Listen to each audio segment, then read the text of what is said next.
Hello guys! Ngayon po ay magluluto naman ako ng napakasustansyang malunggay chips. At eto po ang mga sangkap na gagamitin. Meron na po akong nakahandang 2 itlog. Lagyan na po natin ng asin, magic at paminta. At batihin na po natin. Isunod na po nating tunawin ang 1/2 cup na cornstarch sa 1/4 cup na tubig. At tunawin po natin ang cornstarch.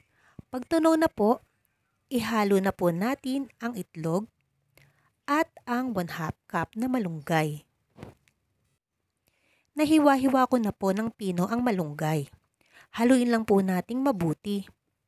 At lagyan din po natin ng yelo dahil ito ang isa sa magpapakrunchy ng ating malunggay chips. Haluin lang pong mabuti. Magpainit na po tayo ng kawali at mantika. At pag mainit na po, ay ipirito na natin ang ating tinimplahang malunggay. At gumamit po ako ng 1/8 cup na measuring cup para manipis lang po pag napirito ang ating malunggay chips. Dapat po ay mahinang apoy lang para hindi mabigla ng luto ang ating malunggay chips. At hayan na po guys, luto na po ang aking malunggay chips na napakasarap at napakasustansya. At pwedeng-pwede nyo din po itong ipang business. Napakamura pong puhunan.